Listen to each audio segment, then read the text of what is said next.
The fluorescent lights of Bennett and Associates hummed their endless mechanical drone, casting harsh shadows across Marcus Bennett's corner office on the 42nd floor.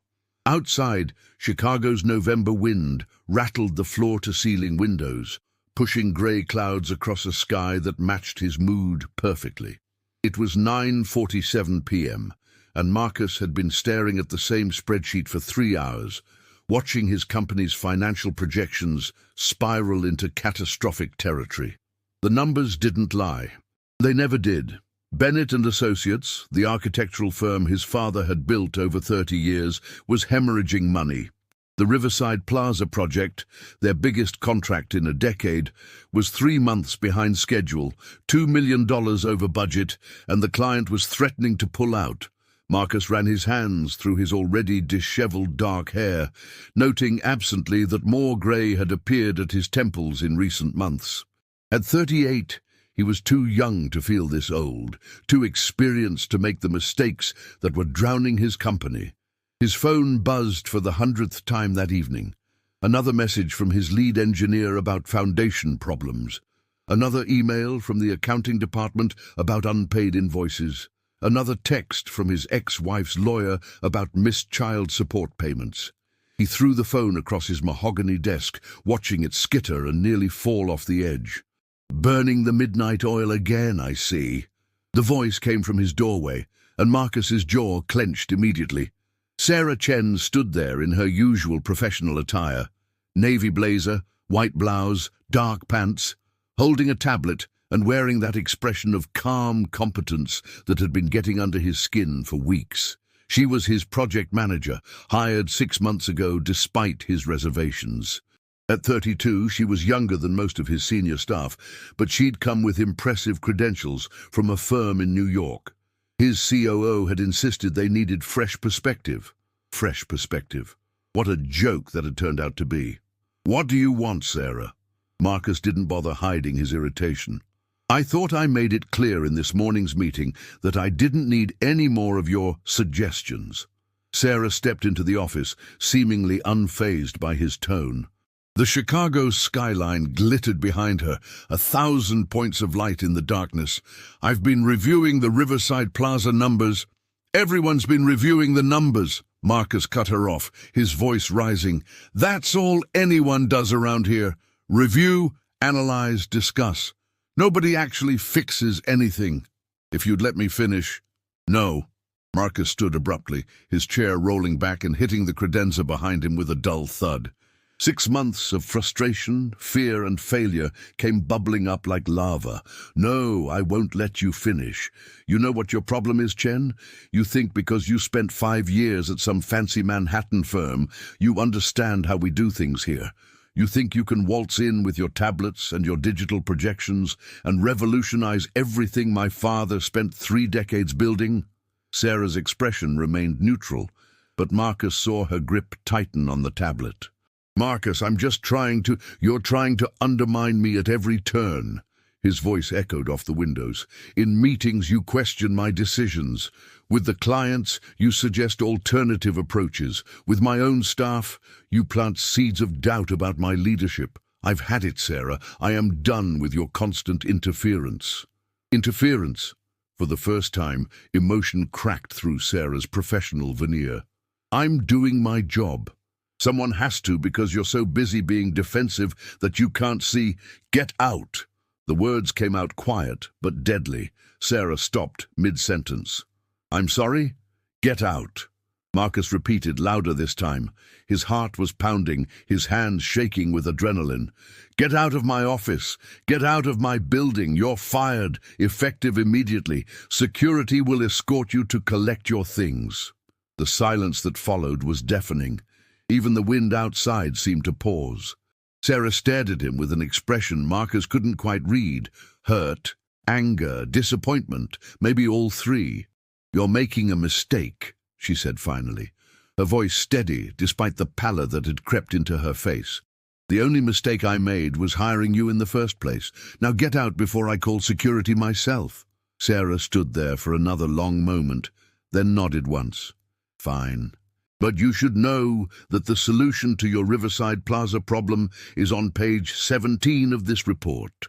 She set the tablet on the chair nearest to the door. Whether you're too proud to look at it is up to you. She turned and walked out, her footsteps fading down the hallway. Marcus heard the elevator ding in the distance, and then silence. He stood alone in his office, chest heaving, still riding the wave of righteous anger.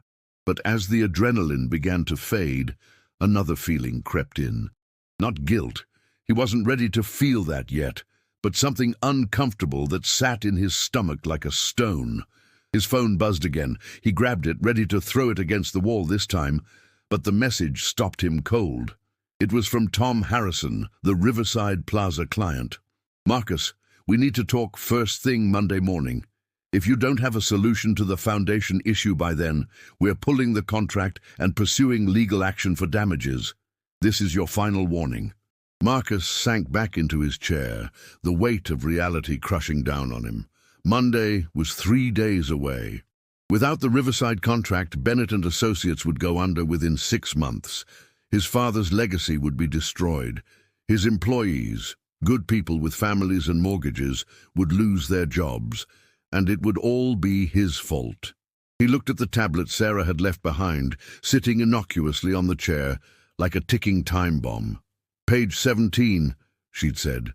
Part of him wanted to throw it in the trash, to maintain his pride and his position as the one in charge. But another part, the part that remembered why he'd gotten into architecture in the first place, the part that loved solving impossible problems, that part was curious. The wind rattled the windows again, and somewhere in the distance, a siren wailed. Chicago at night was never truly quiet, never truly still. The city moved forward whether you were ready or not. Marcus walked over to the chair and picked up the tablet. The screen was locked, of course, Sarah's password protected. He set it back down with a curse. Even if he wanted to swallow his pride and look at her solution, he couldn't. He returned to his desk and tried to refocus on his own numbers, but the words blurred together. His mind kept replaying the scene, Sarah's steady voice saying, "You're making a mistake," the look on her face when he'd shouted at her to get out. He'd fired people before, sometimes it was necessary, but never like that. Never in anger, never without documentation or proper procedure. His phone rang, making him jump. It was Gerald, his COO, probably calling about some other crisis. Marcus let it go to voicemail. He couldn't deal with anything else tonight. At midnight, he finally gave up and headed home to his empty apartment in Lincoln Park. The place was too big for one person, a remnant of his marriage that had ended 2 years ago, when his wife had finally had enough of his workaholism and emotional unavailability. Their daughter, Emma, was with her mother in the suburbs, and Marcus's every other weekend visits felt increasingly strained and awkward. He poured himself a whiskey, his third of the night, and stood at his own windows, looking out at the city that never stopped moving. Somewhere out there, Sarah Chen was probably at home, packing her things, updating her resume, telling friends or family about the crazy boss who'd fired her in a rage. And somewhere in that tablet he'd left at the office on page 17 was apparently the solution to the problem that was destroying everything he'd worked for. Marcus downed the whiskey and poured another. He'd built his entire career on being the smartest person in the room, the one with the answers, the one who could solve any design challenge or structural problem. His father had raised him to be strong, decisive, unwavering. "Never let them see you doubt," he'd said. "Never admit you might be wrong." But what if he was wrong? What if Sarah had actually found something he'd missed? The question haunted him through his third drink, through his restless attempt at sleep, through his nightmares about buildings collapsing, and his father's disappointed face. When he woke at 6 a.m. on Saturday morning with a pounding headache and a mouth like cotton, the question was still there. Marcus made coffee, tried to eat something, and found himself back at the office by 8 a.m. The building was nearly empty on weekends, just a few dedicated souls and the security guard who nodded at him as he passed.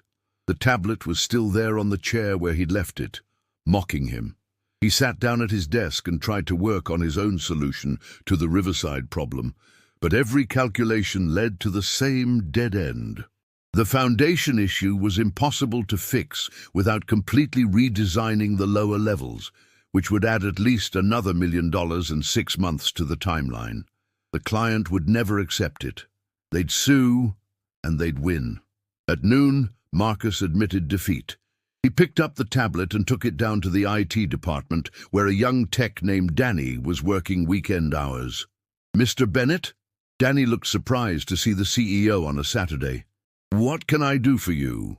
"I need you to unlock this tablet," Marcus said, hating himself a little. "It belonged to an employee who's no longer with the company." Danny's expression flickered with something: recognition, sympathy, but he just nodded and took the device. 10 minutes later, he handed it back, unlocked. "There you go, sir. Anything else?" "No. Thank you, Danny." Back in his office, Marcus opened the tablet and navigated to Sarah's files. He found the report easily enough. She'd titled it Riverside Plaza Analysis and Recommendations. His finger hovered over the file for a long moment before he finally opened it. He started reading. By page 3, he was sitting up straighter. By page 10, he was taking notes. By page 17, he was staring at the screen in disbelief. She'd found it. She'd actually found it. The solution was so elegant, so brilliant in its simplicity, that Marcus couldn't believe he'd missed it. Instead of trying to fix the foundation problem directly, Sarah had proposed a complete reimagining of the structural load distribution. By incorporating a series of micro-supports and redistributing the weight through a lattice system, a technique that had been pioneered in earthquake zones in Japan, they could actually strengthen the foundation while simultaneously reducing overall material costs. The design was revolutionary. It would require some creative engineering and permits, but it was doable. More than doable, it was exactly what they needed. Marcus read through the rest of the report, which included detailed cost projections, timeline estimates, and even a list of contractors who specialized in this type of work. Sarah had done more than identify the problem. She'd mapped out the entire solution from start to finish, and he'd fired her for it. Marcus set down the tablet and put his head in his hands. The full weight of what he'd done was finally hitting him. Sarah hadn't been undermining him. She'd been trying to save him, to save the company, and he'd been too proud, too defensive, too wrapped up in his own ego to see it. He thought about calling her right then, but what would he say? "Sorry I fired you in a rage, but I read your report and you're brilliant." It sounded pathetic even in his own head. And why would she come back anyway? He'd humiliated her, questioned her competence, and thrown her out of his office like she was nothing.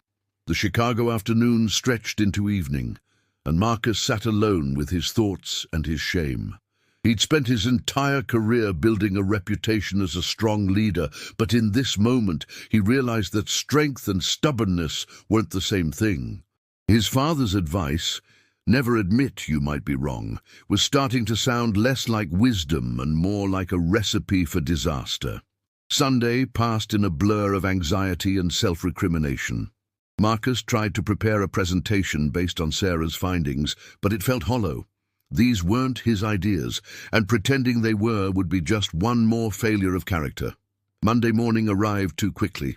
Marcus stood in his office at 7 a.m., wearing his best suit and his worst attitude, preparing for the meeting that would determine the fate of his company. Tom Harrison and his team were due to arrive at 9 a.m. At 8:45, his assistant buzzed him. "Mr. Bennett, there's someone here to see you. Tell them I'm busy. The Harrison meeting." "I think you'll want to see this person, sir." Something in her tone made him look up. "Fine. Send them in." The door opened, and Sarah Chen walked into his office. She was wearing the same professional attire, carrying the same tablet, and wearing an expression that was harder to read than ever.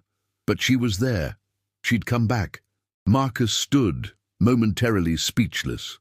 Sarah closed the door behind her and looked at him steadily. "I assume you read the report," she said. I did. And it's brilliant. It's exactly what we need. Marcus forced himself to meet her eyes. Sarah, She held up a hand. Save it. I didn't come back for an apology, though you definitely owe me one. I came back because 23 people work in this company, and they don't deserve to lose their jobs because you and I had a fight. It wasn't a fight. I was completely out of line. Yes, you were. Sarah's voice was sharp. You were defensive, dismissive, and frankly unprofessional. But I was also pushy, impatient, and I could have handled things better. Marcus blinked. He hadn't expected her to take any responsibility. You were doing your job. I was doing my job poorly, Sarah corrected. I was so focused on being right that I forgot the most important part of project management, bringing the team along with me, especially the person in charge. She paused.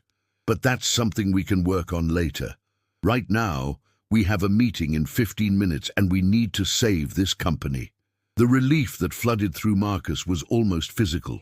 You'll help me present the solution. We'll present it together, Sarah said. Because here's the thing, Marcus. You're going to need me to implement it. This isn't something you can just hand off to the engineering team. It's going to require coordination, negotiation, and probably some very delicate conversations with the city planning department. That's what you hired me to do, remember? Marcus remembered. He also remembered how he'd thrown all of that away in a moment of pride and fear. But Sarah was here now, giving him a second chance he absolutely didn't deserve. Why are you doing this? He asked. After how I treated you. Why come back? Sarah smiled slightly. Because walking away would have been easier, and I've never been much good at taking the easy route. Also, because I saw something in your father's work when I first researched this company. He built something special here, and it's worth fighting for, even if his son is occasionally an idiot. Despite everything, Marcus felt himself smile. Occasionally. Let's start with occasionally and see how it goes. Sarah glanced at her watch. Now, do you want to stand here having a touching moment?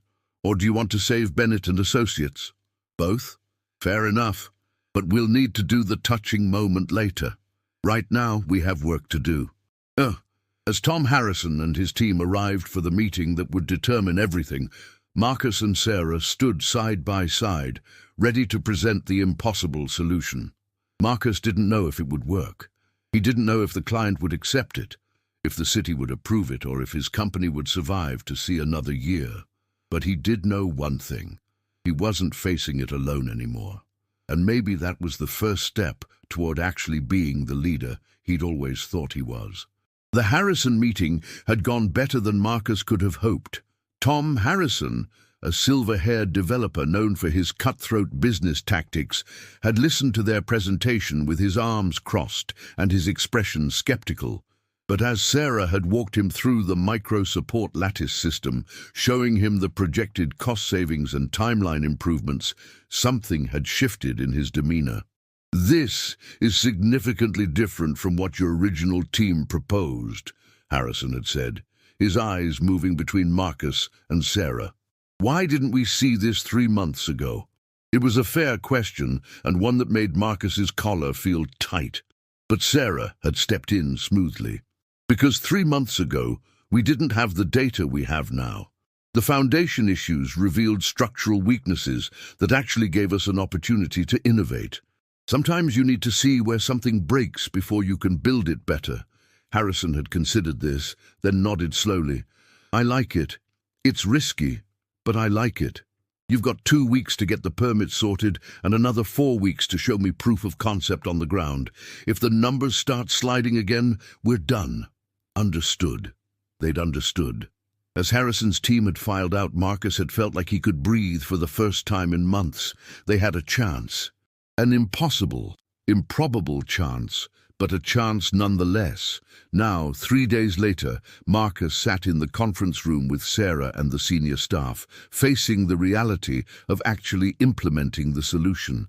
The optimism from Monday had been replaced by the grinding work of making miracles happen.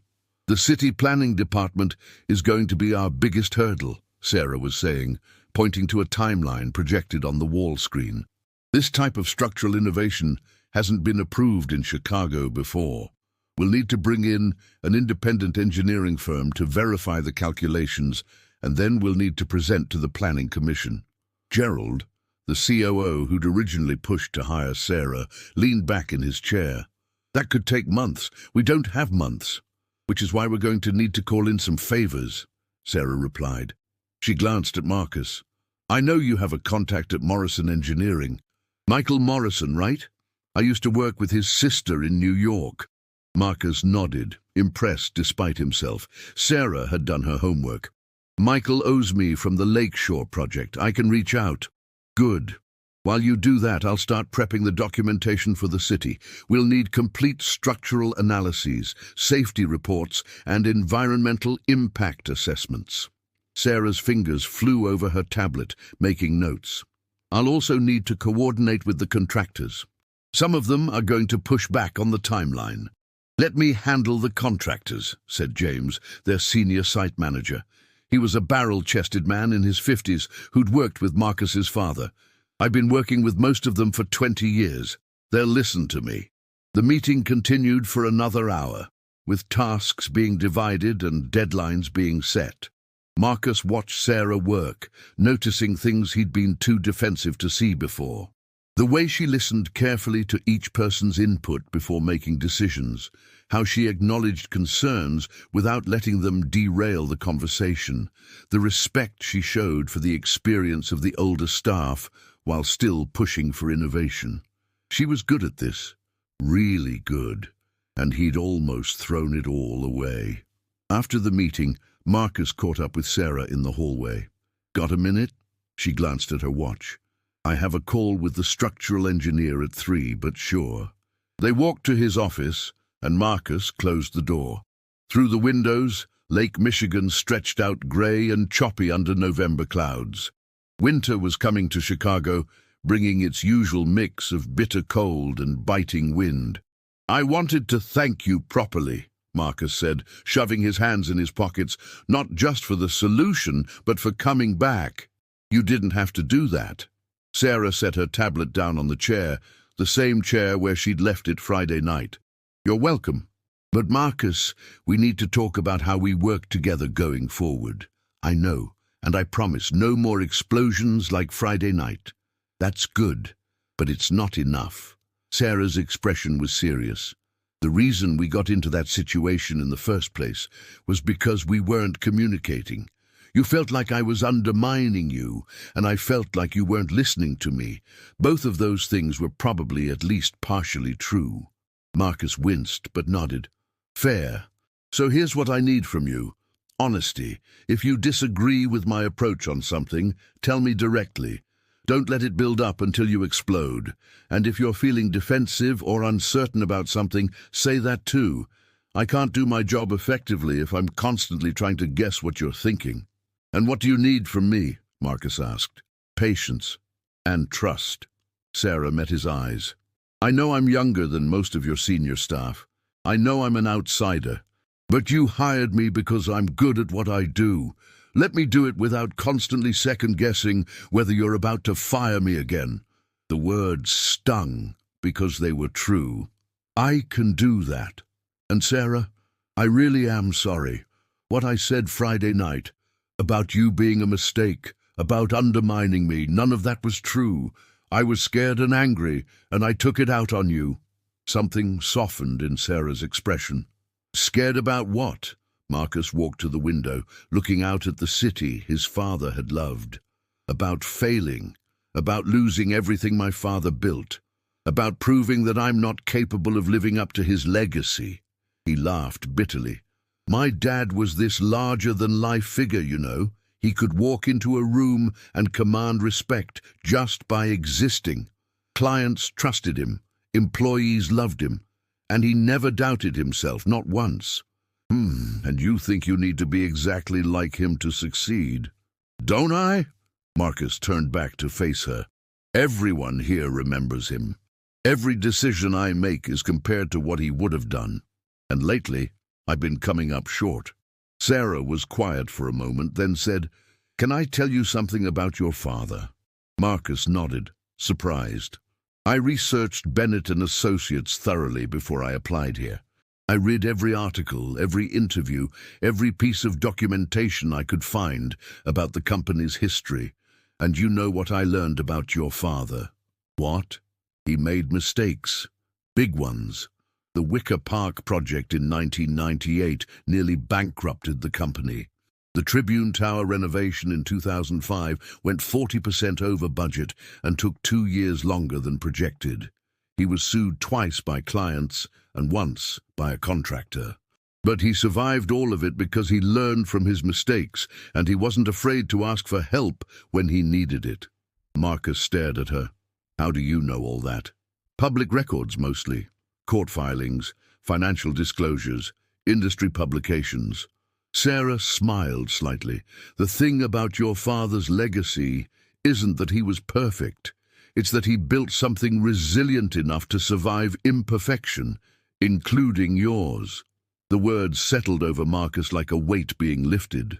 He'd spent so long trying to live up to an impossible standard that he'd never stopped to consider that maybe the standard itself was a myth. He never told me about those failures, Marcus said quietly. Maybe he didn't want to burden you with them. Or maybe he thought you needed to see him as infallible. Sarah picked up her tablet. But you're not him, Marcus. And that's okay. You don't need to be. You just need to be the best version of yourself. Before Marcus could respond, his phone rang. He glanced at it and saw Michael Morrison's name. Sorry, I need to take this. No problem. Let me know what he says about the independent review. As Sarah left, Marcus answered the call. Michael, thanks for calling back. Marcus, good to hear from you. What can I do for you? Marcus explained the situation with Riverside Plaza, the micro-support lattice system, and their need for an expedited independent engineering review. As he talked, he could hear Michael making interested noises on the other end. That's fascinating, Michael said when Marcus finished. I'd heard you hired someone from the Yamoto firm in New York. Sarah Chen, right? I worked with her on a conference center project in Manhattan. Brilliant mind. She worked with Yamoto? Marcus said, surprised. Sarah's resume had mentioned New York, but he'd never looked at the details. For 5 years, she was their lead structural innovator. When she left, half the firm tried to get her to stay. I'm surprised you managed to lure her to Chicago. After the call ended, with Michael agreeing to fast-track the review, Marcus sat in his office feeling like an idiot. Sarah had come from one of the most prestigious engineering firms in the country, and he'd treated her like an inexperienced upstart. No wonder she'd been frustrated with his dismissiveness.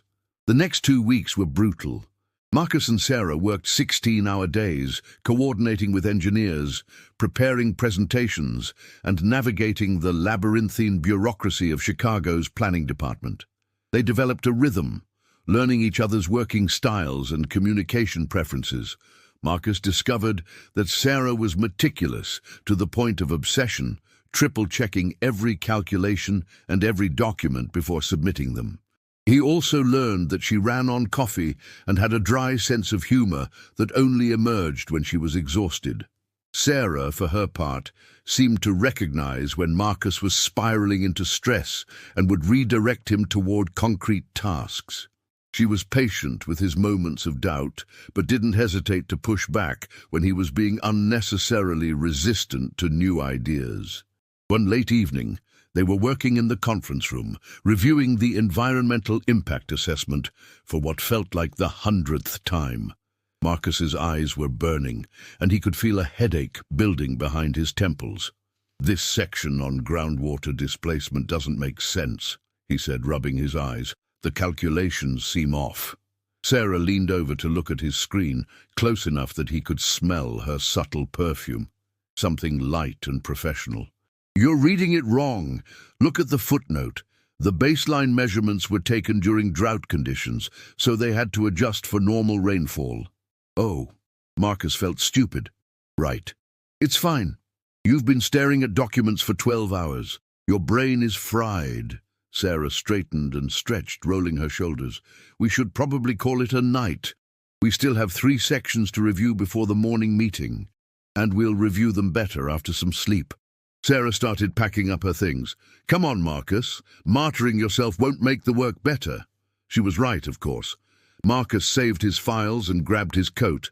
As they walked to the elevator together, he said, "Can I ask you something?" "Sure." "Why did you really come back? After I fired you, I mean. Was it just about the employees?" Sarah was quiet as the elevator descended. Finally, she said, "Partially. But also because I saw something in you that reminded me of myself a few years ago." "What's that?" "Fear disguised as confidence. I had a project in New York that went sideways, a residential tower in Brooklyn. I was convinced I had the right approach, but I wasn't listening to the warning signs. By the time I admitted there was a problem, we'd lost 3 months and a lot of money. It taught me that being right isn't as important as being effective." The elevator reached the ground floor, and they stepped out into the building's lobby. Through the glass doors, Marcus could see snow beginning to fall, the first of the season dusting the Chicago streets. "I'm sorry that happened to you," Marcus said. "Don't be. It made me better at my job."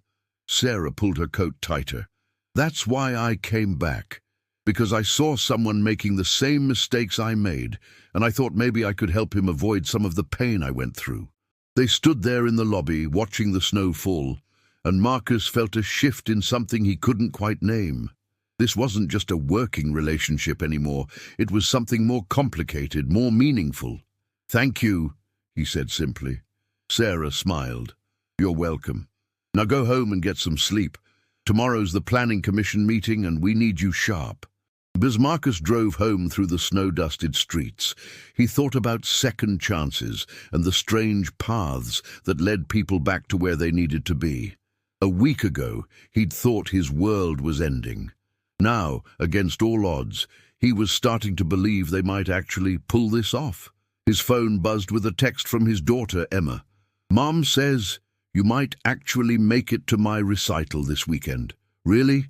Marcus smiled and typed back, "Really, I promise. Wouldn't miss it." For the first time in a long time, he actually believed he could keep that promise. The Planning Commission meeting the next morning was everything they'd prepared for and more.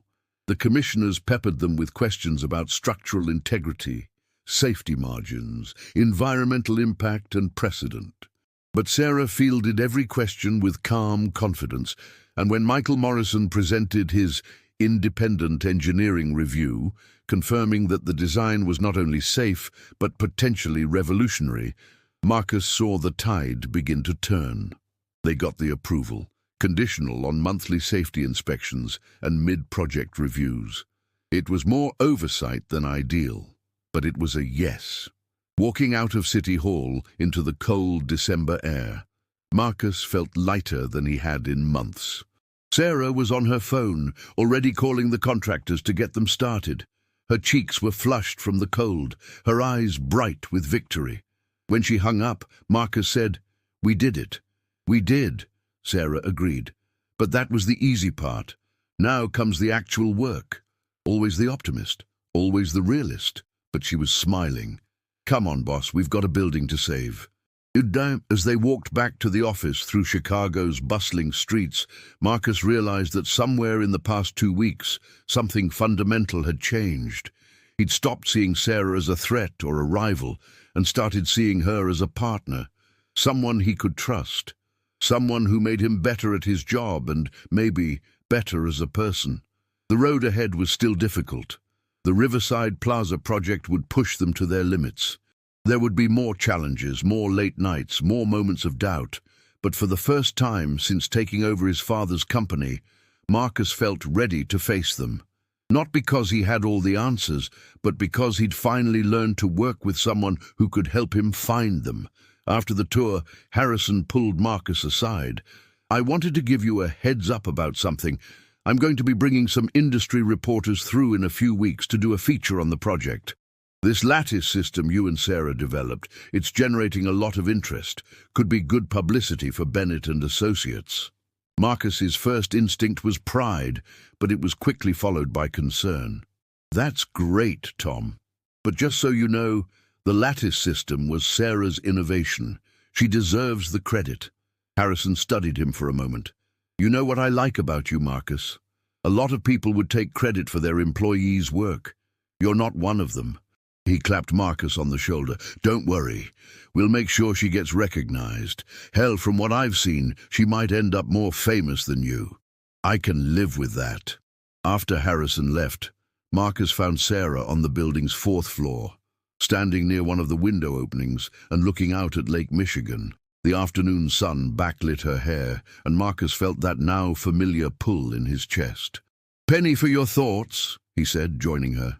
Just thinking about how different this looks from those first blueprints we sketched out in desperation. Sarah gestured to the structural elements around them. Hard to believe we pulled it off. You pulled it off. I just tried not to get in your way too much. Sarah smiled. You did more than that. You trusted me even after... She stopped, and Marcus knew she was thinking about that night he'd fired her. It felt like a lifetime ago. I'm glad I got a second chance to get it right, Marcus said quietly. They stood in companionable silence, watching construction workers move across the floor below them. Then Sarah said, Marcus, can we talk about something? The serious tone in her voice made him tense. Of course. This partnership, it's working really well professionally, but I feel like we're dancing around something, and I don't think we can keep doing that indefinitely. Marcus's heart started pounding. What do you mean? Sarah turned to face him fully. I mean that somewhere in the past few months, this stopped feeling like just a working relationship to me, and I think maybe it has for you too, but neither of us is addressing it, and that's creating this weird tension that's getting harder to ignore. Marcus had spent 3 months carefully not having this conversation.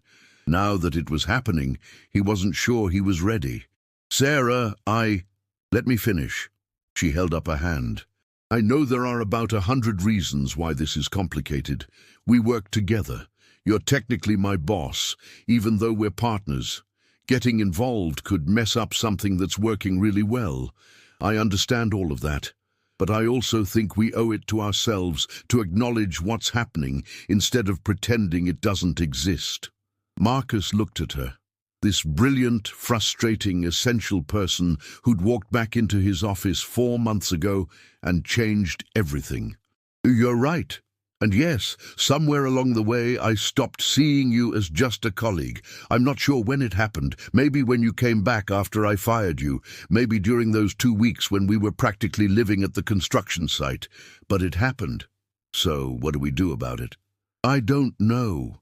Marcus ran his hand through his hair, a nervous gesture he'd never quite broken. I don't want to risk what we've built professionally. Bennett & Associates is finally stable, finally growing, and that's because we work so well together. I agree. But Marcus, avoiding this conversation isn't going to make the feelings go away. It's just going to make things more awkward until eventually something gives. Sarah paused. Unless you think the feelings are one-sided and I'm completely misreading the situation, in which case, please tell me now before I embarrass myself further. Despite the seriousness of the conversation, Marcus almost laughed. No, you're not misreading it. Sarah, He stopped, choosing his words carefully. You're one of the most remarkable people I've ever met. You're brilliant and dedicated, and you challenge me to be better. And yes, I have feelings for you that go beyond professional respect. But, Sarah prompted, but I'm terrified of screwing this up. My track record with relationships isn't great. I was married for 6 years, and I destroyed it by putting work ahead of everything else. I have a daughter who barely knows me because I've been so focused on living up to my father's legacy that I forgot to build my own life. And you think you'd do the same thing with me? I think I need to figure out how to be a better person before I have any business being in a relationship with someone as important as you are. Sarah was quiet for a long moment, looking out at the lake. Then she said, Can I tell you what I see? I see someone who's been growing and changing over the past 4 months, someone who learned to admit when he was wrong, to ask for help, to trust someone else's expertise. That's not nothing, Marcus. That's actually pretty remarkable. It's a start, and I see someone who's making more time for his daughter. I noticed you left early for Emma's recital last month, and I saw the picture on your desk from her birthday party. You're already being a better person, Marcus. You're just too close to see it. Marcus turned that over in his mind, wanting to believe it, but still uncertain. What are you suggesting? I'm suggesting we acknowledge what's happening and give it a chance. Not right now. I agree that would be too complicated with everything else going on. But maybe once the Riverside project is complete, once things stabilize, we could see if there's something real here worth exploring. And in the meantime, we keep being great partners. We keep building the company, and we stop pretending that the tension doesn't exist. Sarah smiled slightly. Plus, having something to look forward to might make the next few months of 16-hour days more bearable. Marcus felt something loosen in his chest, a knot of tension he hadn't realized he'd been carrying. That sounds reasonable. Terrifying, but reasonable. Most good things are both. Sarah held out her hand. So are we agreed? Professional partners now, and we'll see about the rest once we've finished what we started? Marcus took her hand, shaking it formally, even as they both smiled at the absurdity of the gesture. Agreed. The relief of having finally addressed the elephant in the room was immediate and profound. As they walked back downstairs, Marcus felt lighter than he had in weeks. They'd put a name to what was happening, set a boundary around it, and given themselves permission to imagine a future beyond the current crisis. It wasn't perfect, and there were still 1,000 ways it could go wrong. But for the first time in his life, Marcus was okay with not having all the answers. Some things were worth the risk. The next 2 months passed in a blur of activity. Harrison's other projects moved forward. Bennett and Associates hired 3 new engineers to handle the increased workload, and the Riverside Plaza building continued its transformation from skeletal framework to completed structure. Marcus made a conscious effort to maintain better work-life balance, even as the demands on his time increased. He kept his promise to Emma, showing up for her soccer games and school events. He started seeing a therapist to work through some of his issues around perfectionism and his father's legacy, and he made sure to leave the office by 7 p.m. at least 3 nights a week, even if it meant finishing work at home. Sarah, for her part, seemed to be thriving. She'd taken to partnership like she'd been born for it, making bold decisions about project directions and hiring while maintaining her characteristic attention to detail. The staff respected her, clients trusted her, and the industry was starting to take notice of her innovations. They maintained their professional boundaries carefully, but there was an ease between them now that hadn't existed before their conversation. They could acknowledge the attraction without acting on it, could joke about future possibilities without the tension that had previously made everything awkward. In early June, Riverside Plaza reached substantial completion. Tom Harrison threw a party at the building, inviting clients, city officials, and industry press. The event was Marcus's first real experience with architectural celebrity.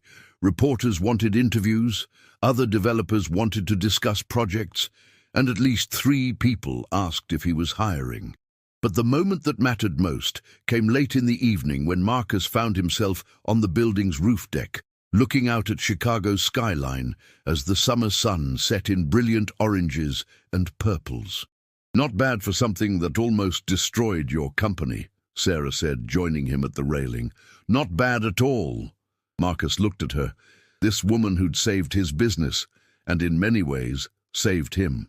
"Thank you, Sarah, for everything, for coming back, for the solution, for pushing me to be better. I don't say it enough, but I'm grateful. You say it plenty, sometimes with actual words, sometimes by trusting me with important decisions, sometimes by being willing to change." Sarah smiled. "Besides, I had selfish motivations. I wanted to prove I could pull off something this ambitious." Mission accomplished. They stood in comfortable silence, watching the city lights begin to twinkle as darkness fell. Finally, Sarah said, "So, the Riverside project is complete. What happens now?" Marcus knew what she was really asking. Now we see if the rest of it, the part we've been waiting to explore, is as real as it feels. And if it is, then we figure it out together, like we've been doing with everything else. Marcus turned to face her fully. Sarah, I know I have work to do still. I know I'm not perfect at this life balance thing yet, and I'm still figuring out how to be the kind of person who deserves someone like you. But I want to try. If you're willing, I'm willing. Sarah reached out and took his hand, a deliberate gesture that felt momentous despite its simplicity. But Marcus, I need you to understand something. I'm not looking for perfect. I'm looking for real.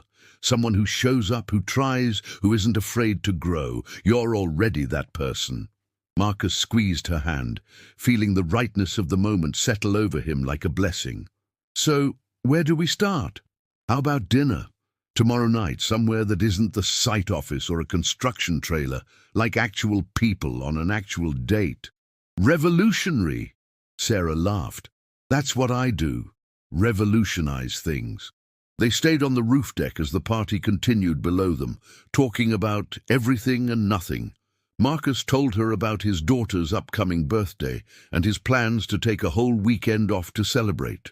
Sarah talked about her parents in California and how proud they were of her partnership. They made plans for dinner, for a weekend trip to a bed and breakfast in Michigan, for all the normal relationship things that had seemed impossible just a few months ago. As the evening deepened into night, Marcus realized that this, standing on top of a building he'd helped save, with a woman who'd helped save him, was its own kind of success. Not the success his father had defined, not the success he'd spent years chasing, but something more personal, more meaningful, more real. The Riverside Plaza project had taught him that sometimes the strongest structures are the ones that can adapt when stressed, that can distribute their load across multiple support points, rather than relying on a single central pillar. Maybe people worked the same way. Maybe he didn't have to be perfect as long as he was willing to share the burden with someone who made him stronger. What are you thinking about? Sarah asked. About lattice systems and load distribution, and how sometimes the best solutions come from unexpected places. Are we still talking about architecture?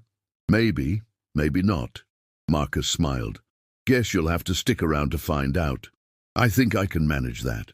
6 months later, Marcus stood in his office, now officially their office, with both names on the door, reviewing plans for Bennett & Associates' 5th major project. The company had grown from 30 employees to 55. They'd been featured in Architectural Digest, and Sarah had been invited to speak at 3 industry conferences about innovative structural design. But the professional success, as satisfying as it was, wasn't what made Marcus smile as he looked out at Chicago's winter landscape. What made him smile was knowing that in 2 hours he was leaving work early to pick up Emma for their weekly dinner. What made him smile was the coffee mug on Sarah's desk with the silly architectural joke she'd bought him for his birthday. What made him smile was the simple, profound knowledge that he'd learned to build something more important than buildings. He'd learned to build a life. Sarah walked in with her usual efficient energy, tablet in hand, and that look of focused concentration he'd come to know so well. But when she saw him standing there, she softened, her expression shifting from professional to personal, in a way that still made his heart skip a beat. "Ready to go?" she asked. "You promised Emma we wouldn't be late." "I did, and I won't be." Marcus grabbed his coat. "By the way, I was thinking maybe this weekend we could start looking at houses. If we're going to do this cohabitation thing properly, we should probably have more than one bathroom." Sarah laughed. "Practical as always.